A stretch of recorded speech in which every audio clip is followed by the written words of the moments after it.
Hello everyone, welcome to Ekamais Academy. My name is Vijay Kumar. Welcome to this particular answer writing series in 20 minutes. మనం ఈ particular answer writing సిరీస్లో ఒక 20 మినిట్స్లో GS paper 1, 2, 3, 4లో ఒక్కొక్క question తీసుకొని అలాంటి question కనుక వస్తే మనం ఎలా దాన్ని ఏ డైరెక్షన్ బేసిస్ మీద తీసుకెళ్ళి రాయాలి అనే కాంపోనెంట్ని డిస్కస్ చేయబోతున్నాం. హోప్ఫుల్లీ ఈ పర్టికులర్ బ్లూ ప్రింట్ లెక్చర్ ఏదైతే ఉందో ఆన్సర్ రైటింగ్ సిరీస్, ఇది మీ ఆన్సర్ రైటింగ్ రాయడానికి, ఇంట్రడక్షన్ ఇంప్రూవ్ చేసుకోవడానికి, కంక్లూజన్స్ని ఇంప్రూవ్ చేసుకోవడానికి ఉపయోగపడుతుంది. So let's see the first question of the day from GS paper 1. ఒకవేళ జిఎస్ పేపర్ 1లో ఇండియన్ సొసైటీ కాంపోనెంట్ నుంచి క్వశ్చన్ వస్తే, analyse the role of parental presence in shaping child's emotional and moral development, examine the social factors that limit such presence today. So parental presence అనేది child యొక్క emotional and moral డెవలప్మెంట్లో ఎలా help చేస్తుంది, examine social factors ఏవైతే ఉన్నాయో అవి ఈ రోజులో ప్రెజెంట్ డేలో ఎందుకు ఇవి లిమిట్ చేస్తున్నాయి అన్న క్వశ్చన్ అడిగాడు. సో జనరల్గా పేరెంటల్ ప్రెజెన్స్ అనేది it is very very important. Family plays a very good or crucial role in ethical development of a children. So దాని డైమెన్షన్లో తీసుకుంటే మనం ఆ ఫ్యామిలీ గురించి కానీ పేరెంటల్ ప్రెజెన్స్ గురించి కానీ ఇంట్రడక్షన్ రాయాల్సి ఉంటుంది. Family as first agency of socialization, parental presence give emotional security plus value transmission to the children which shapes child's emotional and moral development. So ఆ పేరెంటల్ ప్రెజెన్స్ ఎలా ఉండాలి, దానివల్ల ఎమోషనల్ సెక్యూరిటీ ఎలా develop అవుతుంది, value transformation ఏంటి అనేది మనం body of the ఆన్సర్లో చూద్దాం. So role in emotional development, ఒకవేళ చైల్డ్ యొక్క ఎమోషనల్ డెవలప్మెంట్ని పేరెంటల్ ప్రెజెన్స్ ద్వారా మనం చూస్తే ఎమోషనల్ స్టెబిలిటీ దొరుకుతుంది. సార్ పేరెంట్స్ దగ్గర ఉన్నంత ఫ్రీగా చిల్డ్రన్ రిలేటివ్స్ ఇంట్లోకి వెళ్తే కానీ ఉండలేడు.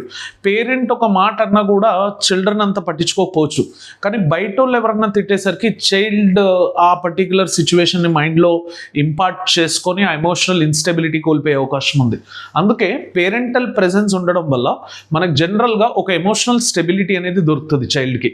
ప్లస్ ఆ చైల్డ్లో సెల్ఫ్ కాన్ఫిడెన్స్ గ్రో అవ్వడానికి, రెసిలియన్స్ గ్రో అవ్వడానికి పేరెంటల్ ప్రెజెన్స్ అనేది చాలా చాలా ఇంపార్టెంట్. అందుకే పేరెంట్స్ ఉన్నప్పుడు కిడ్స్ కొంచెం యాక్టివ్గా ఉంటారు, పేరెంట్స్ లేనప్పుడు కిడ్స్ కొంచెం ఇన్యాక్టివ్ మోడ్లోకి వెళ్ళే అవకాశం ఉంటుంది.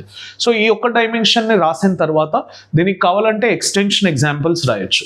ప్లస్ సెకండ్ డైమెన్షన్ని మనం క్యాల్కులేట్ చేసేటప్పుడు పేరెంటల్ ప్రెజెన్స్ అనేది మోరల్ డెవలప్మెంట్లో ఎలా హెల్ప్ చేస్తుంది చిల్డ్రన్కి.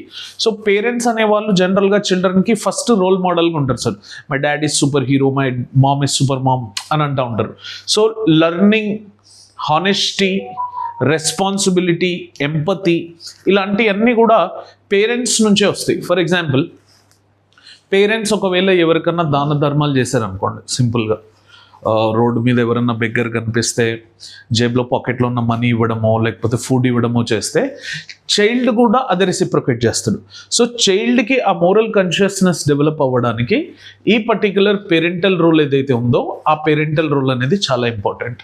ప్లస్ సోషల్ స్కిల్స్ డెవలప్ అవ్వడానికి చిల్డ్రన్లో పేరెంటల్ ప్రెజెన్స్ అనేది చాలా ఇంపార్టెంట్. పేరెంట్ గైడెన్స్తోనే కమ్యూనికేషన్ అనేది డెవలప్ చేసుకుంటారు చిల్డ్రన్, అండ్ కోఆపరేటివ్ మెకానిజం అనేది డెవలప్ చేసుకుంటారు. ప్లస్ కాన్ఫ్లిక్ట్స్ వస్తే దాన్ని మేనేజ్ ఎలా చేయాలో ఆ పేరెంటల్ ప్రెజెన్స్ నేర్పించిన సోషల్ స్కిల్స్తోనే డెవలప్ చేసుకుంటారు. ప్లస్ హెల్దీ రిలేషన్షిప్స్ మెయింటైన్ చేయడంలో ఆ సోషల్ స్కిల్ డెవలప్మెంట్ అనేది చాలా ఇంపార్టెంట్. సో ఈ డైమెన్షన్స్లో మనం ఆన్సర్ రాస్తూ how this particular parental presence అనేది ఎమోషనల్ ఇంటెలిజెన్స్ని డెవలప్ చేస్తుంది చిల్డ్రన్లో, how this particular segment is going to develop that emotional intelligence character అనేది చాలా చాలా important. If you see social factors limiting this particular parental pressure, urbanisation and migration. ఈ రోజులలో మీరు చూస్తే ఇంక్రీజ్డ్ అర్బనైజేషన్ అండ్ మైగ్రేషన్ వల్ల మనకు న్యూక్లియర్ ఫ్యామిలీస్ ఎస్టాబ్లిష్ చేయాల్సి వస్తుంది. దానివల్ల జాయింట్ ఫ్యామిలీ స్ట్రక్చర్స్ విడిపోతున్నాయి. ఆ న్యూక్లియర్ ఫ్యామిలీస్లో హస్బెండ్ అండ్ వైఫ్ ఇద్దరు వర్క్ చేస్తూ ఉండడం వల్ల ఆ పేరెంటల్ ప్రెజెన్స్ మిస్ మ్యాచ్ అయిపోయి ఆ ఎమోషనల్ ఇన్స్టెబిలిటీ డెవలప్ అవుతూ ఉంది. ప్లస్ డ్యూయల్ హౌస్ హోల్డ్స్ ఏవైతే ఉన్నాయో దాన్ని డెవలప్ చేయడం వల్ల పేరెంట్స్ ఇద్దరు వర్కింగ్ చేయడం వల్ల ఒక క్వాలిటీ టైంని చిల్డ్రన్తోని స్పెండ్ చేయలేకపోతున్నారు. ప్లస్ ఈ డిజిటలైజేషన్ ఎరాలో మమ్మీకో ఫోన్, డాడీకో ఫోన్, చిల్డ్రన్కో ఫోన్, ఇట్లా అందరూ ఇన్స్టాగ్రామ్ చూసుకుంటూ స్క్రీన్ ఎక్స్పోజర్లో ఉంటే ఆబ్వియస్లీ ఎమోషనల్ డిస్కనెక్ట్ అనేది వస్తుంది. అకాడమిక్ అండ్ కెరియర్ ప్రెషర్స్ ఉండడం వల్ల, చిల్డ్రన్కి ఏమో ఎకడమిక్ ప్రెషర్స్, పేరెంట్స్కి ఏమో కెరియర్ ప్రెషర్స్ ఉండడం వల్ల ఆ ఎమోషనల్ ఎంగేజ్మెంట్ అనేది తక్కువ కనెక్ట్ అవ్వడం జరుగుతుంది. సో చేంజింగ్ ఫ్యామిలీ స్ట్రక్చర్స్ కూడా ఒక రీజన్. దీనివల్ల ఈ ప్రెజెంట్ కంటెక్స్ట్లో పేరెంటల్ ప్రెజెన్స్ అనేది తగ్గుతూ వస్తుంది. ఇలా రాసిన తర్వాత ఒక నీట్ కంక్లూజన్, ఒక ఆప్టిమిస్టిక్ కంక్లూజన్ ఇచ్చేసి, parental presence is foundation of emotional and moral growth which creates responsible and ethical citizens. అందుకే పేరెంటల్ ప్రెజెన్స్ అనేది చాలా important. Hence need for quality parenting, work-life balance and family-centric policies. This is the end game, how through which in this contemporary era also how we can manage these particular segments. Clear? So moving to GS paper 2 question. True social justice అనేది it is achieved not merely through welfare expansion. నేను ఈ పాయింట్ని చాలాసార్లు చాలామందికి చెప్పాను sir. Welfarism improve అవ్వడం వల్ల నిజంగా సోషల్ జస్టిస్ జరగదు. డెవలప్మెంటల్ సెగ్మెంట్ని దృష్టిలో పెట్టుకోవడం వల్ల మనకు వెల్ఫేర్ అనేది జరుగుతూ ఉంటుంది. But through equitable access, dignity and empowerment. So development, empowerment వల్లనే సోషల్ జస్టిస్ జరుగుతుంది. రీసెంట్గా చాలామంది చీఫ్ మినిస్టర్స్ సంక్షేమ పథకాలు ఏవైతే ఉన్నాయో అవి నిలపకుండానే మనం ఈ డెవలప్మెంట్ని ఎలా తీసుకొస్తామన్న వాటి మీద ఫోకస్ చేస్తూ ఉన్నారు. Hence it is true. I also agree this particular point. దాని మీద కమెంట్ చేయండి అని అడిగారు. సో మనం సోషల్ జస్టిస్ గురించి మాట్లాడేటప్పుడు social justice ensure equality, dignity and fair opportunities. Welfare distribution అనేది it requires equitable access, empowerment and capacity building leading to foundation of inclusive development. So ఈ కాంపోనెంట్ ఏదైతే ఉందో దాంట్లో ఇంట్రడక్షన్ ఈ సోషల్ జస్టిస్ గురించి మాట్లాడుతూ బాడీ ఆఫ్ ద ఆన్సర్ రాసేటప్పుడు welfare expansion alone is not sufficient. నేను 100% దీన్ని అగ్రీ చేస్తాను. ఎందుకంటే సబ్సిడీస్ అండ్ బెనిఫిట్స్ అనేవి వెల్ఫేరిస్టిక్ పాలసీస్లో వస్తాయి సార్. కానీ అవి ఇమీడియట్ రిలీఫ్ని ప్రొవైడ్ చేస్తాయి కానీ లాంగ్ టర్మ్ ఎంపవర్మెంట్ని క్రియేట్ చేయవు. రాదర్ ఇలాంటివి they create dependency on that particular state. So this is not effectively good. This is one point. Importance of equitable access. మనకి access to education, skill development ఇవ్వడం, better opportunities provide చేయడం, inclusive గ్రోత్ని తీసుకొని రావడం is very very important. అందుకే equitable access ఇస్తూ empower చేయడం అనేది చాలా ఇంపార్టెంట్ వెల్ఫేరిజం కన్నా కూడా. So empowerment as core of social justice. And ఈ పర్టికులర్ సోషల్ జస్టిస్లో ఎంపవర్ అయిన ఉమెన్ ఎవరైతే ఉంటారో any particular community, so women self help groups develop చేయడం, digital inclusion and skill India లాంటి వాటిలో పార్టిసిపేట్ చేయడం వల్ల మోర్ సోషల్ జస్టిస్ వచ్చే అవకాశం ఉంది. దీనిలో కెపాసిటీ బేస్డ్ అప్రోచ్ ఏదైతే ఉందో ఆ డైమెన్షన్ని కూడా ఫోకస్ చేయాలి సార్. ప్లస్ గవర్నెన్స్ డైమెన్షన్ ఏది ఉంది దాంట్లో పాజిటివ్స్ ఏమున్నాయి, నెగిటివ్స్ ఏమున్నాయి, గవర్నమెంట్ ఏం ఆలోచిస్తుంది while implementing the policies. Are they focusing on welfare, are they focusing on development, are are they having a longer vision viewpoint, or right now they can survive with welfareism but that particular policy also have the futuristic development angle అనేది కూడా మనం dimension లో mention చేసి ఉండాలి. Plus contemporary examples కూడా coat చేయడం better. ఇప్పుడు మనకి జామ్ ట్రినిటీ ఉంది ఏనా, జన్ధన్ యోజన కాంపోనెంట్లో మనకి ఆధార్ ప్లస్ పాన్ అనే సెగ్మెంట్ని ఆ ట్రినిటీలో తీసుకొని వచ్చినాం. దానివల్ల ఫైనాన్షియల్ ఇంక్లూజన్ చేసినాం. నేషనల్ ఎడ్యుకేషన్ పాలసీ 2020 ఉంది, దాంట్లో educational access and long term empowerment గురించి మాట్లాడుతూ ఉన్నాం. సో ఇట్లా మనకి ఎప్పటికీ కూడా long term equitable access along with empowerment which leads to development is more important than the welfaristic policies. దీని కంక్లూజన్ రాసేటప్పుడు true social justice is beyond welfare expansion, giving equitable access to opportunities, empowering the individuals or communities, creation of capabilities will transform from beneficiaries to empowered citizen. మనం బెనిఫిషియరీస్ని develop చేసి వాళ్ళని చూసుకోవడం కన్నా empowered సిటిజన్స్ని develop చేయడం చాలా important. So that is actually the realisation of constitutional vision of justice. It is not just providing the welfaristic policies. Clear? So moving in to paper 3. ఇది రీసెంట్గా contemporary న్యూస్లో ఉంది sir. That's why I have took this question. Science and technology నుంచి GS paper 3లో what is regenerative medicine? I have the largest scope that ఈ 2026 మెయిన్స్లో ఈ particular question వచ్చే అవకాశం ఉంటుంది. ఆ రీజనరేటివ్ మెడిసిన్ అంటే ఏంటి? Examine its significance for future of disease treatment. ఈ రీజనరేటివ్ మెడిసిన్ వల్ల ఫ్యూచర్ ట్రీట్మెంట్, డిసీజ్ ట్రీట్మెంట్ ఎలా చేయొచ్చు, discuss the scientific and regulatory challenges involved in it. First regenerative medicine అంటే ఏంటి? It is a medical approach that shall repair, replace or regenerate damaged cells, tissues and organs using stem cells, tissue engineering, gene therapy. అంటే repair మనకి damaged cells tissues or ఆర్గన్ని repair చేయడం, replace చేయడం or regenerate చేయడానికి stem cells, tissue emerging and gene థెరపీని use చేసి చేసేదే regenerative medicine.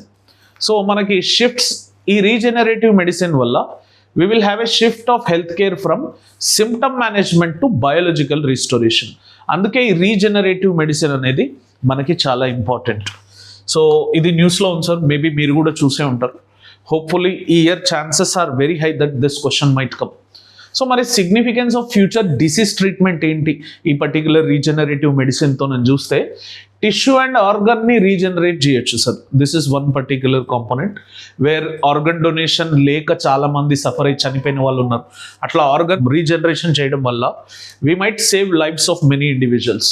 Plus personalised customised medicine కూడా ఇవ్వచ్చు. జనరల్గా క్యాన్సర్ అనగానే అందరు కామన్ ట్యాబ్లెట్లు ఉంటాయి, ఆర్ అనేమియా అనగానే ఒక కామన్ ట్యాబ్లెట్ ఉంటాయి, బ్రెయిన్ ట్యూమర్ అనగానే కొన్ని ట్యాబ్లెట్లు ఉంటాయి, నర్వ్ ఇష్యూస్ అంటే కొన్ని ట్యాబ్లెట్లు ఉంటాయి. అట్లా కాకుండా ఒక పర్సనలైజ్డ్ మెడిసిన్ సెగ్మెంట్ అనేది కస్టమైజ్డ్ పారామీటర్లో మనం క్రియేట్ చేయొచ్చు. ప్లస్ క్రోనిక్ డిసీజెస్ ఏవైతే ఉంటాయో వాటిని కూడా ఈజీగా ట్రీట్ చేయొచ్చు ఈ రీజనరేటివ్ మెడిసిన్తోని. Plus reduction in organ shortages, obviously regenerate చేస్తున్నప్పుడు ఆర్గన్ షార్టేజ్ ఏదైతే ఉందో దాన్ని రెడ్యూస్ చేయొచ్చు. ప్లస్ హెల్దీ ఏజింగ్ని బిల్డప్ చేయొచ్చు ఈ రీజనరేటివ్ మెడిసిన్ వల్ల. సో కాకపోతే దీంట్లో కొన్ని సైంటిఫిక్ ఛాలెంజెస్ కూడా ఉన్నాయి సార్. పాజిటివ్సే ఉండవు, ఎక్కడ కూడా నెగటివ్స్ కూడా ఉంటాయి. ఆ ఛాలెంజెస్లో stem cell differentiation is one challenge, ఆ పర్టికులర్ డైమెన్షన్లో రాసుకోవాలి. ట్యూమర్ ఫార్మేషన్ రిస్క్ ఛాన్స్ ఉంది సార్ రీజనరేటివ్ మెడిసిన్లో. ఇమ్యూన్ రిజెక్షన్ అయ్యే ఛాన్స్ ఉంది, ప్రతి బాడీకి ఇది సెట్ అవ్వకపోవచ్చు. లాంగ్ టర్మ్ ఎఫిషియన్సీ ఇష్యూస్ ఉన్నాయి, అంటే ఇది లాంగ్ టర్మ్గా ఇప్పుడు ఒరిజినల్ కిడ్నీ కాకుండా ఈ రీజనరేటివ్ సెగ్మెంట్తో కిడ్నీ జనరేట్ చేసామంటుకోండి, దాన్ని లాంగ్ టర్మ్ యూటిలైజేషన్ ఉంటుందా లేదా మనకు తెలియదు. ప్రాక్టికల్గా ఎప్పుడైతే అప్లికబుల్ అవుతుందో then we have to speak. మరి రెగ్యులేటరీ అండ్ ఎథికల్ ఛాలెంజెస్ కూడా ఉన్నాయి. మరి ఇలా చేస్తుంటే ఎథికల్ ఛాలెంజెస్ కూడా వస్తాయి. సో అలాంటి ఎథికల్ ఛాలెంజెస్లో use of embryonic stem cells, దాంట్లో హ్యూజ్ ఎథికల్ కన్సర్న్స్ ఉన్నాయి. ఆల్రెడీ ఈ ఎంబ్రానిక్ సెల్స్ గురించి there is a huge discussion which is running on regarding with that particular ethical concern. Lack of uniform standards, దేనికి కూడా ఒక uniform standard కానీ pan India standard or national standard అయితే దీనికి లేదు. హై కాస్ట్ ఆఫ్ థెరపీస్, ఈ regenerative segment వల్ల మనకు జనరల్గా కిడ్నీ డొనేషన్కి పడే అంత ఖర్చు ఏదైతే ఉంటుందో ఈ రీజనరేటివ్ మెడిసిన్ వల్ల జనరేట్ చేసే కిడ్నీస్ ఏవైతే ఉంటాయో దాని కాస్ట్ అనేది చాలా హై ఉంటుంది. ప్లస్ అన్రెగ్యులేటెడ్ క్లినిక్స్, దీనివల్ల ఎక్కువ మనకి ఎథికల్ ఛాలెంజెస్ రైజ్ అయ్యే అవకాశం ఉంటుంది. సో దీన్ని దృష్టిలో పెట్టుకొని వే ఫార్వర్డ్ కనుక మనం చెప్పాలి అంటే ఏం చేయొచ్చు అంటే, స్ట్రెంగ్తెన్ స్టెమ్ సెల్ రెగ్యులేషన్స్ ఒకటి, promote ethical research, robust clinic trials అనేవి వేయాలి, ఎఫోర్డబుల్ ఇన్నోవేషన్స్ అనేవి తీసుకొని రావాలి, ఇంటర్నల్ రెగ్యులేటరీ కోఆపరేషన్ ఉండాలి. ఇలా వే ఫార్వర్డ్ చేస్తూ మనకి రీజనరేటివ్ మెడిసిన్ అనేది అది ఏదైతే పారాడిజం షిఫ్ట్ చూపిస్తుందో, health care potential to cure rather than managing the diseases, scientific uncertainty అనేది ఉంది, రెగ్యులేటరీ ఛాలెంజెస్ అనేవి పర్సిస్ట్ అవుతూ ఉన్నాయి. కాకపోతే రెస్పాన్సిబుల్ ఇన్నోవేషన్ ఒకవేళ జరిగితే it can transform the future of medicine and human health. So ఈ రీజనరేటివ్ మెడిసిన్ మీద మీరు ఒక ఐఏఎస్ పెట్టండి, 100%లో మనకి జిఎస్ పేపర్ 3లో ఈ క్వశ్చన్ వచ్చే అవకాశం ఉంది. Coming to GS paper 4 ethics పేపర్లో మనం క్వశ్చన్ చూస్తే, ఫియర్ ఆఫ్ పనిష్మెంట్ అంట alone cannot ensure ethical conduct in public administration. ఏదన్నా తప్పు చేయాలంటే ఓన్లీ ఫియర్ కాన్షియస్నెస్ క్రియేట్ చేస్తే ఆ రాంగ్ చేయకుండా ఉండడు, అది ఓన్లీ టెంపరీ సొల్యూషన్ మాత్రమే. Evaluate this statement and suggest ethical enablers beyond this particular deterrence. Deterrence theory and fear of punishment ఏదైతే ఉందో it discourages wrongdoing for sure, కానీ for accountability wrongdoing but necessary for accountability ethical conduct requires moral commitment. ఇప్పుడు ఆ ఫియర్తోని మనం ఆ moral కమిట్మెంట్ని తీసుకొని రావాలంటే దట్ ఈస్ నాట్ పాసిబుల్. అందుకే బాడీ ఆఫ్ ద ఆన్సర్లో మనం రాసేటప్పుడు ఎందుకు ఫియర్ ఆఫ్ పనిష్మెంట్ అనేది ఎలోన్ ఇన్సఫిషియంట్ రాయాలి. ఫస్ట్ ఎలోన్ ఎందుకు ఇన్సఫిషియంట్ అంటే, ఇప్పుడు ఫర్ ఎగ్జాంపుల్ ట్రాఫిక్ సిగ్నల్ దగ్గర పోలీస్ కానిస్టేబుల్ లేడు, అర్ధరాత్రి 2ంటికి మీరు ట్రావెల్ చేస్తూ ఉన్నారు, సిగ్నల్ పడ్డది, కానిస్టేబుల్ లేడు, అసలు రోడ్ అంతా కాలింది, would you really stop? So ఆ ఇంటర్నల్ మోరల్ కన్విక్షన్, పోలీస్ వ్యక్తి ఉన్నాడు కాబట్టి మీరు అవుతున్నారు, ఆయన లేకపోతే మీరు ఆగరు. సో ఆ ఇంటర్నల్ సెగ్మెంట్ లేకపోతే, ఆ ఫియర్ ఆఫ్ పనిష్మెంట్, ఆ ఫియర్ ఆఫ్ ఫైన్ అనేది లేకపోతే you will easily cross the line. So in that sense absence of moral conviction, ethics అనేవి దే రిమైనింగ్ సూపర్ఫిషియల్ అనేది one of the most important direction. Plus ethical enablers beyond deterrence ఆలోచిస్తే integrity ఉండాలి sir. First తప్పు జరగకుండా చేయాలి అంటే మనకి integrity అనేది ఉండాలి. చెప్పుకోవడానికి ఇంటిగ్రిటీ అనేది చాలా గొప్పగా ఉంటుంది, కానీ జనాలు జనరల్గా చూపించుకోవడానికి ఇంటిగ్రిటీ ఫాలో అవుతారు. ఒరిజినల్గా ఎవడు ఇంటిగ్రిటీ ఫాలో కాడు. స్ట్రాంగ్ మోరల్ క్యారెక్టర్ ఉండాలి, plus doing right even when observe. So that is what the integrity is. Plus అట్లాగే ethical leadership, accountability, empathy and professional ethics అనేవి మెయింటైన్ చేయాలి. ఆ ఎథికల్ ఎనేబులర్స్ ఏవైతే ఉన్నాయో బియాండ్ డిటరెన్స్, సో దీని గురించి రాశాక క్రియేటింగ్ సస్టైనబుల్ ఎథికల్ గవర్నెన్స్. ఎలా చేస్తాం సార్ సస్టైనబుల్ ఎథికల్ గవర్నెన్స్ అంటే? Only punishment can't do it. Punishment plus development of integrity plus ethical leadership plus transparency, ఈ 4టిని కంబైన్డ్గా చూస్తే దాన్ని క్రియేటింగ్ సస్టైనబుల్ ఎథికల్ గవర్నెన్స్ అంటారు. దానివల్ల ఒక ఎథికల్ ఈకో సిస్టమ్ డెవలప్ అయ్యి దానివల్ల గుడ్ గవర్నెన్స్ వస్తుంది. సో ఈ పాయింట్ని మాత్రం మర్చిపోకండి. 100% ఇలాంటి పర్టికులర్ పాయింట్స్ని ఎథిక్స్ ఆన్సర్స్లో రాయండి. కంక్లూజన్కి వచ్చేసరికి సస్టైనబుల్ ఎథిక్స్ అనేవి they emerges from values, integrity and public service commitment. Hence true ethical administration is guided by conscience, not merely by fear. So ఫియర్తో కాదు, అది కన్షియస్తోనే వస్తుంది అన్న కంక్లూజన్లో మనం రాయాల్సి ఉంటుంది. క్లియర్? సో హోప్ఫుల్లీ అందరికీ ఈ పర్టికులర్ ఆన్సర్ రైటింగ్ సిరీస్ నచ్చుంటుంది. Please like the video, share the video and comment if you are in required with any content from